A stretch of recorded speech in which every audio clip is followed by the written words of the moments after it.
Okay, good morning. We begin by thanking our sponsors, the Talmud Torah sponsors, for the month, Paul and Kathy Pollock, in honor of their grandchildren. May they be zocheh to have much nachas from all of their grandchildren. The Daf Yomi Shir is sponsored in the schos of Refuah Shlema for Yehuda ben Michal, the son of our devoted Magid Shir, Rav Kalman Akiva Kovacs. Rav Kalman Akiva also asked me to announce that Amir Hashem, he's making a bris. The bris is going to be tomorrow morning, about 7:45 at Rabbi Golfez's shul. It will be a big cover for him, for anybody who can participate in the bris. The Week of Learning is sponsored by Gail and Doug Stenger. Mazel tov to Akiva Leib Weinberg on his bar mitzvah from his bubby and his savta. Mazel tov to the entire Weinberg mishpacha. Day of Learning is sponsored by Leah Sol in memory of Raymond Smith's beloved sister, Tammy Polanski. The neshama should have an aliyah and the family should have an achama. Daf Yomi is sponsored by Milton and Melanie Gertner in honor of their granddaughter Lucy, Esther Fruma, on her first birthday. Happy birthday. She came into the world quite early and had an extended stay in the NICU. Baruch Hashem, she is growing beautifully. May she grow to be a source of pride and nachas to her parents and all of Klal Yisrael. Amen. Mazel tov. Additionally, we have a late-breaking sponsor. Saeed and Simha Hakain are sponsoring today's daf for a refuah shlema to one of our daf participants, to our dear friend Baruch Fischel ben Rachel, who's having surgery tomorrow. The surgery should go well. With Hashem, Bernie should have a refuah shlema b'karov.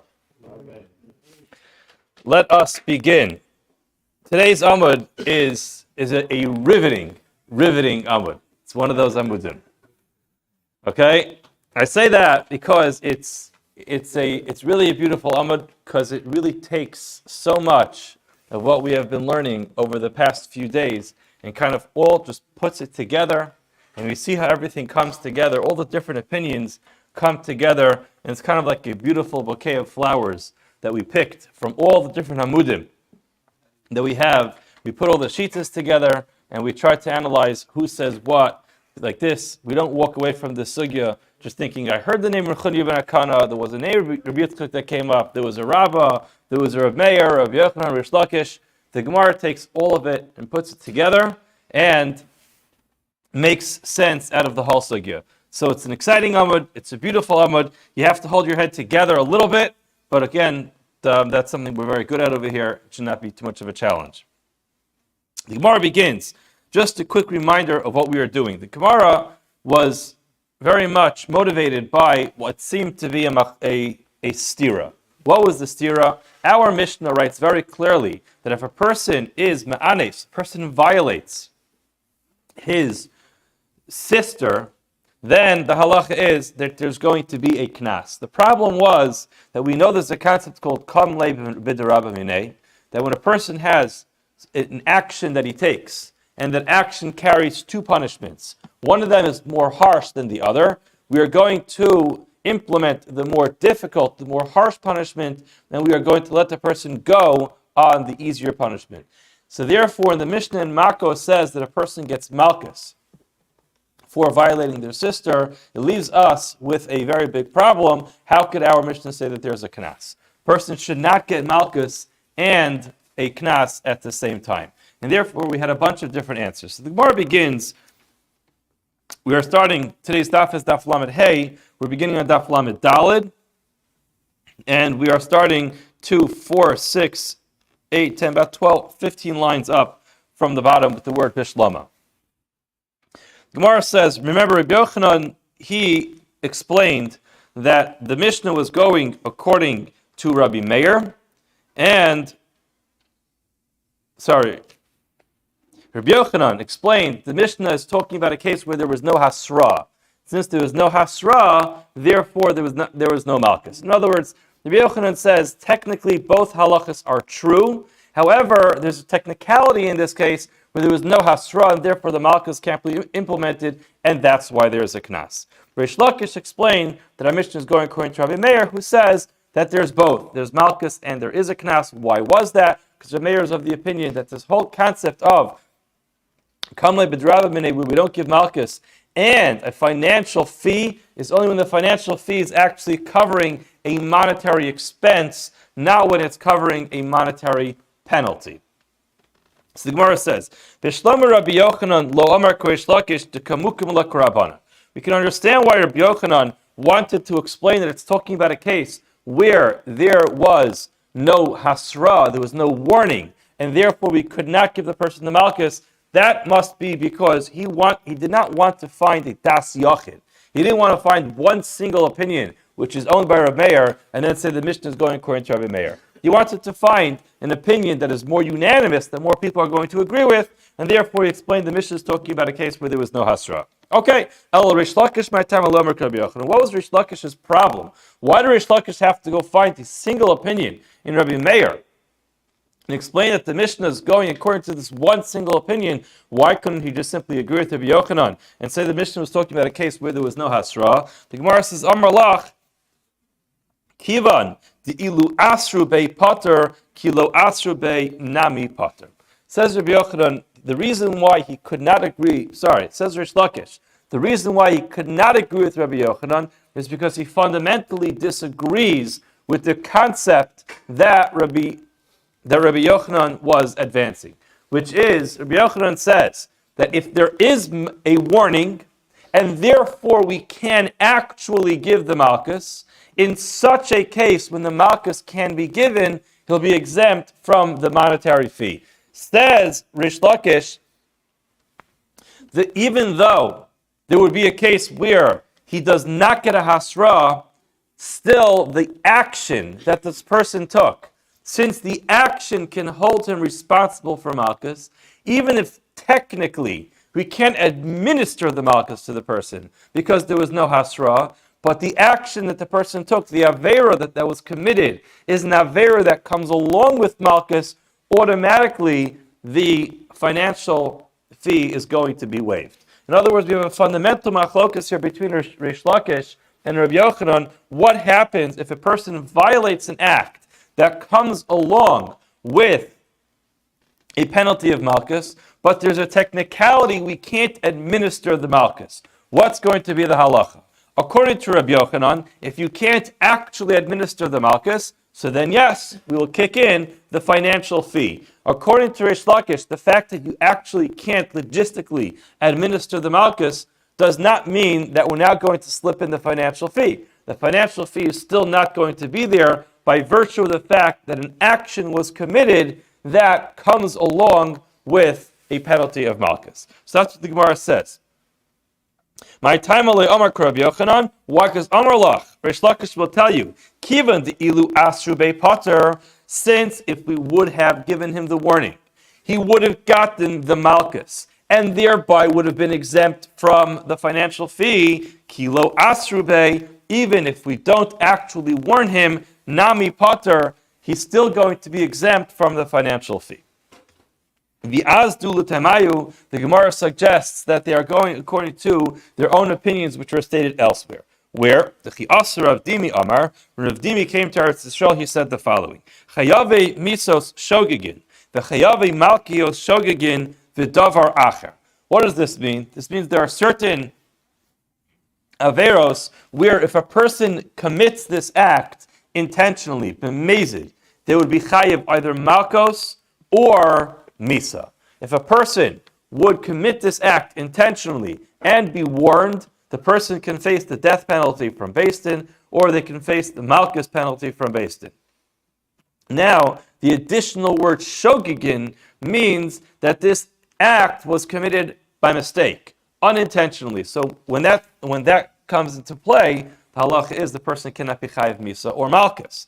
So a person does an act which would carry along a death penalty, but the problem is logistically the person can't get the death penalty because the act was done by mistake, or a person commits an act that would come along with the penalty of malchus, but the person cannot actually be punished with malchus because the action was done unintentionally, it was done by mistake, and in addition to that, they committed one more sin.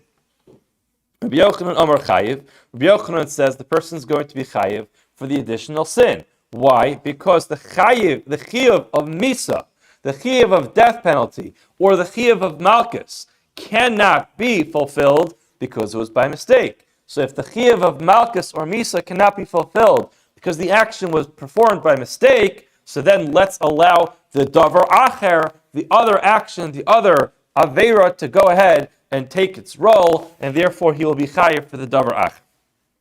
That is the opinion of Rabbi Yochanan. Reish Lakish Amar Pater. Reish Lakish says he's going to be Pater on the davar acher, on the additional sin. Why? Kivan the ilu asrube, because if you would have given him the warning, he would have been Pater, and he would have been chayiv misa. Kilo asrube, if the fact that you don't actually give him the warning still does not affect the fact he's going to be Pater on the additional sin. So here we have a beautiful machlokes Rabbi Yochanan and Reish Lakish, which is consistent with another machlokes they had elsewhere. And this is going to be a fundamental discussion for the next Amud, which is when you have the concept of kamle b'derabba minei. Everybody agrees in the concept of kamle b'derabba minei, which is that if you commit a very harsh avera, which comes along with a harsh penalty, then you're going to be exempt for a financial fee. What's the halacha if, because of a technicality, a person cannot actually be punished for the more harsh avera which was committed? Are we now going to say that because of a technicality, and he can't be punished for the chiyuv malchus, he can't get the malchus, or he can't get the punishment of misa, of the death penalty? Are we now going to say that the person is going to have to incur the financial penalty or the lower penalty? Rabbi Yochanan says, yes, indeed. Since he's not getting the more harsh punishment, the more minor punishment takes effect. Rabbi Yochanan, Reish Lakish says, no, since the action was committed, and had there been a warning, he would have indeed paid the price for it. So the fact that there's a technicality in the way of him actually getting the more harsh punishment does not affect the lower punishment, and he will not get the lower punishment either. Now, Eisvei Reish Lakish Rabbi Yochanan. Reish Lakish went ahead and asked Rabbi Yochanan about the initial source of this. Remember, the initial source, the concept of kamle b'derabba minei, came from a pasuk of v'lo yiyeh asa. That was talking about where two people got into a fight, and unintentionally they involved a pregnant woman in this fight.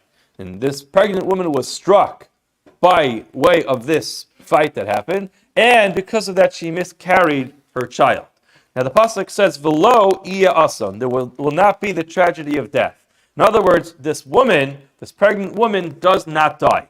That is the source of the concept of kamle b'derabba minei, which is if she doesn't die, and therefore there's no chiyuv because of her death, then there's going to be a financial obligation to pay the dmei vlados, the amount of money that she's entitled to because of the child that she miscarried as a result of this fight. Since this is the source of the concept of kamle b'derabba minei, we're going to analyze that pasuk to help us understand who's right. Is Rabbi Yochanan right, or is Reish Lakish right? So it begins with a question from Reish Lakish to Rabbi Yochanan. Reish Lakish, who is the one who is of the opinion that we don't care if technically the person got the malchus or not. We care if the person committed the act that would come along with the malchus. He begins by asking, "V'lo yiyeh asa." If there will not be a tragedy of death, then anoshi anesh, the person will be punished. So my love, let us assume, is this not discussing a case of ason mamish, where there is actually a real tragedy of death? In other words, where she dies. Now, Rashi points out, ason mamish means imlo mesa ha'isha ye'anesh hanogev. If the woman does not die, then the one who was fighting will be punished. What will the punishment be? It will be b'dmei vlados, paying the fee that comes along for causing her to miscarry. Now, what this means is, if she will die, regardless of the fact that the person might or might not have the punishment for her death, because we don't know if there was a hasra. In other words, if she dies, it seems like regardless of what happens, the halach is going to be that the person is not going to incur the financial fee for the vlados. So it seems like, according to says Reish Lakish, it seems like the only factor that we care about here is, did she die or did she not die? We don't care if the person actually receives the punishment. So my love ason mamish, let's assume this is talking about a case where there was no death. Now, if there was a death, regardless of whether there was a punishment, the person would not have to pay for the financial fee for the child, for the miscarried child, and therefore this is a raya to Reish Lakish and a kasha on Rabbi Yochanan. Responds Rabbi Yochanan and says, no, it does not make a difference whether or not the difference in the pasuk is not whether the woman died, rather lo din asa. We're talking about whether there's the actual halachic din, the actual halacha of what happens when someone dies, which is that there will be a chiyuv which comes along for her death. So again, this is a very fundamental dispute in terms of how to understand this pasuk. Rish Lakish understands that lo yeh ason means there was actually no death, and therefore that's the only factor that makes a difference, whether there was a death or not whether there was a punishment. Rabbi Yochanan understands the pasuk to mean that lo yeh ason means there's no din ason, there's no actual halachic manifestation of the death, which is the punishment, and therefore they're able to disagree, and still the pasuk's not going to be a problem according to Rabbi Yochanan. Ikad Amri, there are those who say it exactly the opposite. That the question was asked from Rabbi Yochanan to Rish Lakish. Eitz Rabbi Yochanan to Rish Lakish, v'lo yeh ason anesh yeh anesh, there will not be a tragedy of death, and therefore there will be a financial obligation to pay for the miscarried child. My love din ason, isn't this referring to the halachic manifestation of a case where there is a tragic death? Lo ason mamish, no, this is referring to a actual ason mamish, says Rabbi Yochanan, says Rish Lakish. It's talking about a case where there was actually a death. In other words, again, there's a simple disagreement in terms of how to read the pasuk. Now that both Rabbi Yochanan and Rish Lakish answered the question, we cannot use the pasuk as a raya, as a proof to either one of them. Amar Rava. Rava now goes and says, "Umi ikal laman de Amar chayave misas shogigin chayavin." Is there really anybody who is of the opinion that says that when there is a action that would come along with the death penalty and the person technically can't be put to death, is there really somebody who's of the opinion that chayavin, that there would be a financial obligation that comes along with it? The Gemara says, "V'hatana de Bechizkiya taught us, make adam umake behema." They compared the striking of a person to the striking of a behema. And what is that drasha? That drasha is, ma make behema. Just like when a person hits or strikes an animal and causes damage, lo chilak tepo bein b'shogig bein b'mezid. The pasuk does not differentiate whether that striking happened intentionally or unintentionally. Bein b'miskavein, bein b'lo miskavein, whether the person intended to hit that specific animal or intended to hit a different animal. Bein derech yurida, whether the person was holding the axe and he was striking downwards. Bein derech aliyah, whether it happened when the person picked up the axe. Why is this important? This is important because when it comes to halacha of galus, a person running to Aryeh Miklat, the halacha is that the gzeras hakasav, the pasuk teaches us that it does make a difference whether the person was on the way up with the axe, or the person was on the way down with the axe. When it comes to striking an animal, there is no difference between whether the axe was going up or down. In any one of those cases, it makes no difference. Lepotro mimamon. Person will not be person will not be exempt from financial obligation by any of the above mentioned circumstances. El l'chayvo mammon. The person will be chayiv in any one of those cases. Af make adam. Similarly, when it comes to striking a person, lo tachlok bein shogeg bein b'shogeg bein b'mezid, we're not going to differentiate between a case where the person struck the other person b'shogeg, by mistake, b'mezid, intentionally, b'miskavein, person had intention for this person, she'ein miskavein, not having intention for this person, bein derech yirida, whether it was going down, l'derech aliyah, whether it was going up, l'chayvo mamon, to mechayev him rather, el l'potru mimamon. In any case where a person kills another person, the halacha is, it makes no difference Any of the above mentioned circumstances are not going to make a difference. In any one of those cases, the person is going to be exempt from paying money. Why? Because of the concept of kamlei b'derabba minei. We give the person the more harsh punishment. Clearly, it says over here, it makes no difference. What happens? The person is always going to be patur from money, whether it was intentional or unintentional. The person, if it was unintentional, the person can't be put to death. So clearly we see, when it comes to chayave misas shogegin, when it comes to a person committing an action which is punishable by death, it does not make a difference whether the death is actually going to be carried out by Beis Din. In any one of these cases, the person is going to be exempt from the financial obligation. So clearly, Tana de Bechizkiah is teaching us that the halacha is like Rish Lakish. Now you might be thinking, okay, so fine, Tana de Bechizkiah goes according to Rish Lakish. Very nice. Is this true that just because Tana de Bechizkiah holds like this, that means that everyone agrees with this? So I don't want to go through the whole Tosfos, but that is Tosfos' question. Tosfos in Umi Ikalaman de Amar, he basically asks this question and says, it's very nice that Tana de Bechizkiah is of this opinion, but there are chalkim in Meseches Sanhedrin, Daf Ayin Testament Beis, there are those who disagree with Tana de Bechizkiah. So Tosfos explains that this particular circumstance is going to have to work out according to everybody.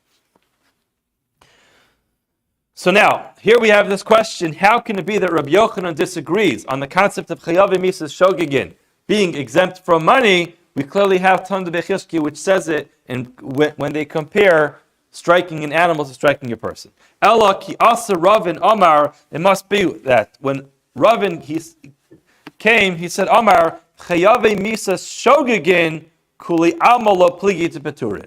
Everyone must agree that when it comes to a case where this chayav misa, where the person would be punishable by death, everybody would agree that there's no difference whether or not the death can actually be carried out by Beis Din.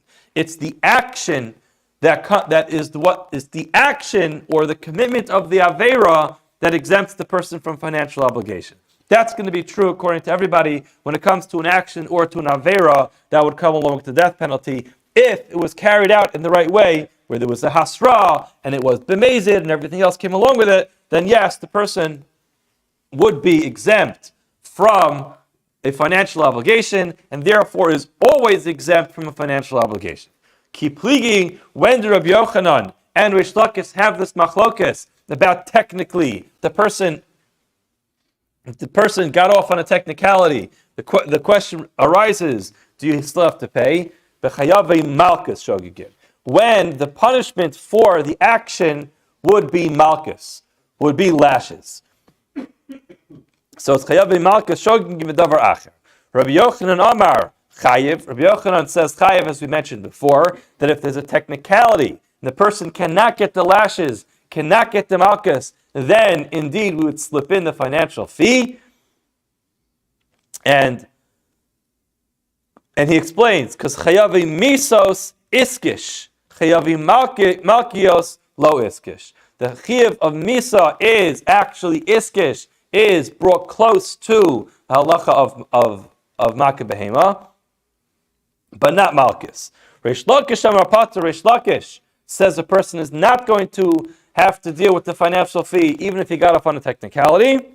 Why? Because beferish ribsa Torah chayavi malkios kechayavi misos. Says Rish Lakish, the chayav of malchus is included in the chayav of misa. In other words, says Rish Lakish, even though this Tana de Bechizkiah that we learned really only compares killing, which is chayavi misa, to the halacha of makeh behema, of striking an animal. However, says Rish Lakish, I now have a later, subsequent hekesh to bring, I shouldn't say hekesh, a limud from the pasuk to bring the halacha of malchus to be similar to the halacha of misa. The Gemara asks, Heichan ribsa, where did the Torah add in chayavi malkios, a punishment of malchus, to be similar to the punishment of death? Heichan ribsa Torah, Amar Abaya asya Rasha. We learn from Rasha. In other words, it says V'haya and bin Akosa Rasha, and we have Ashahu Rasha Lamos, as Rashi points out. Nemer b'chayav misos Ashahu Rasha Lamos. V'nemer b'chayav Malkius V'haya and bin Akosa Rasha. So it says the Rasha both when it comes to a chayav of Misa, as well as it says it when it comes to the chayav of Malkus, and therefore we're able to compare Malkus to Misa. Rava Amar Asya Maka Maka. Rava says it's not the word Rasha that we learn from, rather the word Maka that we learn from. Amale Rapapa, the Rava. Rapapa says, very nice. Where are these two words Maka? Where did you get them from? So, hey Maka. Where does it say Maka? Ilema Umaka Behema Yishalmena. It says Umaka Behema Yishalmena. As well, it also says Umaka Adam Yumas, and you're trying to link those two words to compare the punishment of death to the punishment of Malchus, Hypokatelixiv. That's referring to a case where someone died, not Malchus. Elahai Maka. Must come from this one. Maka Nefesh Behema Yishalmena. Person strikes the Nefesh of Behema, the person has to pay for it. Nefesh Tachas Nefesh. A soul instead of a soul, which is referring to a monetary chiyuv. The samach leva ish kitin mum ba'miso, person will give a mum and his friend kasher asa keni yasolo. Just like the person did, so should just like the action the person committed, so we should incur upon him this chiyuv. The Gemara says, hold on a second. V'hailav makahi. Doesn't say anything over there about a makkah. In other words, you're telling me that we're learning the word makkah from a malchus to a misa. It doesn't say anything about, it doesn't have the word makkah there. And maybe it says something, ki'itin mum ba'miso, person will put a mum, will give a wound to their friend, but doesn't have the word makkah there. Gemara says, anon haka kamina. Basically, chill out. Even though it doesn't actually have the word makkah there, we're not looking for the word makkah, we're looking for the concept of a haka. We're looking for a place where the Torah describes a makkah when it comes to Malchus the same way it describes the makkah when it comes to Misa. The Gemara says, hold on a second. That haka, that striking that you're referring to, what was that talking about? That was talking about causing bodily harm to somebody else. Now the problem is, we know from Maseches Bava Kama, when it comes to chovel bechavero, there are 5 things a person's financially obligated to compensate the person for. So we see very clearly, chovel bechavero bar tashlumenu. There's going to be a financial obligation there. So we see clearly you can't compare this. There's no malchus in that case. That's the case when there's a financial obligation. So the whole thing doesn't start. Gemara says, if that pasuk cannot be teaching us something about a haka, about a striking, where there is a financial obligation to pay the person because there was damage worth a shava pruta, Teneu inyan, let us stretch this over to a place where there will be malchus. Do you know why? Because there is no damage worth a shava pruta. Teneu inyan laka she'ein ba shava pruta. Let's now apply that to a case where there was a striking which caused damage which was less than a shava pruta. Okay, Gemara says, very nice. So lav par tashluminhu. The person's not there. There's no payment over there. In other words, if you look at Rashi, Hai lo tachlok bein bo l'chayvo momon time mishum de'ein bo kedei tashlumin lo mishum ekesha. In other words, you can't tell me that the reason why there's no financial payment there is because of the malchus. In other words, even if there's a technicality in your way which stops you from getting the malchus, still you have a financial obligation. The reason why there's no financial obligation over there is because there's no finances to discuss. The person's damage was less than shava pruta. So the Gemara says, lo, tzricha must be talking about a case was the bahadi de mechaya kara shiroy and delay. The same time that the person was actually assaulting him, he actually tore his shirt. So imagine this: a person hits somebody very hard and breaks his glasses. So that therefore, it's not going to be a direct result of the hitting. In other words, it's not medical bills. There's no tsar, not that much pain. There's not that much boshes that comes along. All the rest of the things are going to be very minimal. But there's an external chiyuv mammon over there because he tore his clothing.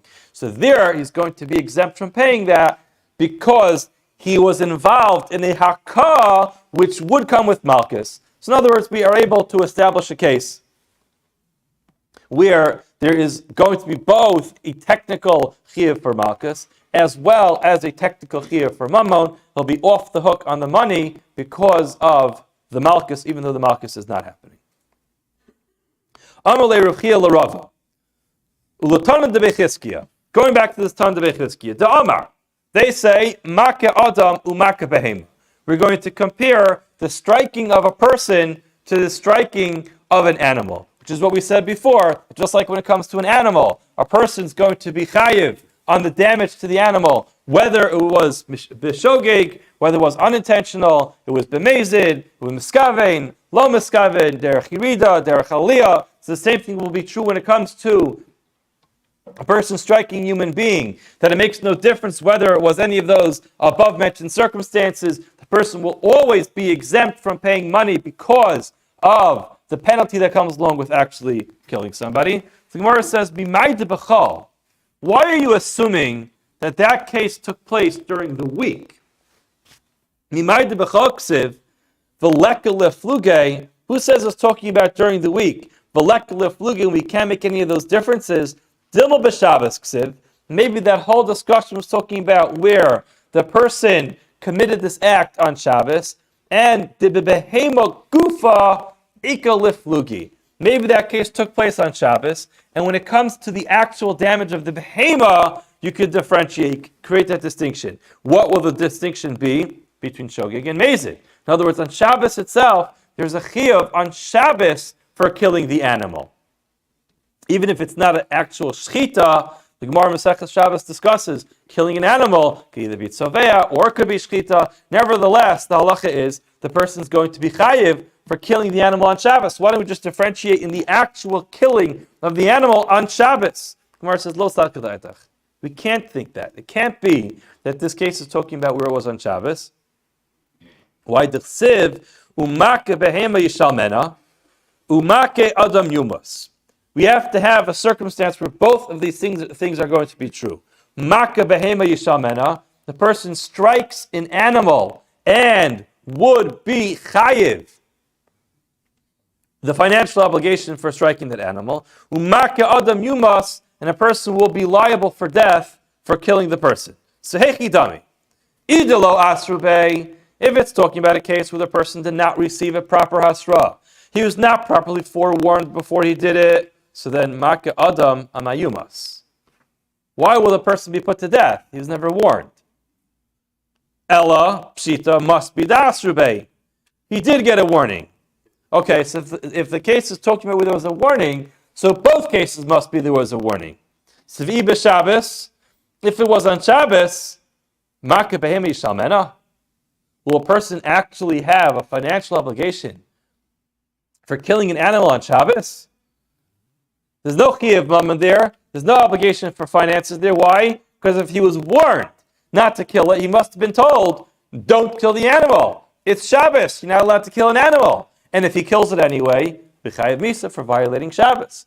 So it just can't be that this case is talking about where it was Shabbos, and therefore, indeed, the drasha can be upheld because it was talking about during the week. If it was talking about during the week, then we could compare striking of an animal to a striking of a human being, and just like when it comes to striking of an animal, it makes no difference whether it was a shogeg or a mezid. The same thing is going to be true when it comes to striking a person, and therefore, according to Tana Bechizkiya, we do have this upheld drasha which tells us that chayave misas shogegin, when it comes to an action that would come along with a punishment of death, even though it was a shogeg and technically the person can't be put to death, nevertheless, the halacha is the person is going to be exempt from financial obligations. El-Alav, and Bechal must be talking about those during the week.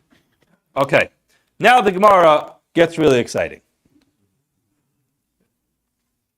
We're going to go back and we're going to have to pull together all the different opinions that we mentioned from a few Amudim ago and try to figure out who holds what. Amar le Rav Papa le Abaya. Rav Papa says to Abaya, Le Rabba. Who's Rabba? We mentioned Rabba just yesterday. If you look at the bottom of Daf Lamed Dalid Amud Aleph, in the bottom of the page, Rabba, Amar La'olam, Bitoveach Hayidei Atzmov, Rabbi Meir, Loka Umeshalem Islay, Nes Umeshalem Leslay, Vishani Hani Dechidushu Shechit Torah Beknas. Rabba is the one who introduces Rabbi Meir and says, even though we have a concept of Kamle B'Drabba Minei, which says that when there is Malchus, there's not going to be a financial fee for a financial obligation. That's only true when it is a chiyuv mamon. But when it's a financial penalty, then we're going to give the person the penalty anyway. Okay, so Rabba da Amar Chidushu Shechit Torah Beknas. According to Rabba, who says that the Mishnah is Rabbi Meir, because we're talking about a knas, and therefore there could be malchus, and there could be a chiyuv of mamon, of a financial obligation for a penalty. V'afagav de mikdal mashalim, masnisin keman mukimula. Our Mishnah, how are we going to figure it out? Ikra Meir, if you're going to tell me that our Mishnah is Rabbi Meir, kasha bito. We have a problem. We're going to learn this again. We mentioned this Mishnah yesterday, but it's the upcoming Mishnah. We have a question of bito, of the daughter. Why? Because in that case it says there's no knas. Why not? It's just simply a financial penalty. It's a knas, and therefore there should be a knas when it comes to the daughter. The fact that there is a chiyuv of misa should not affect that. Ikra b'nechunya ben Akana. Who's that? Nechunya ben Akana, he came up on Daf Lamed, if I'm not mistaken. On Daf Lamed. And what does Nechunya ben Akana say? Nechunya ben Akana is of the opinion that there can't be a chiyuv of misa and malchus, right? Look at Rashi. He is of the opinion that yes, a person can get malchus and he can pay. But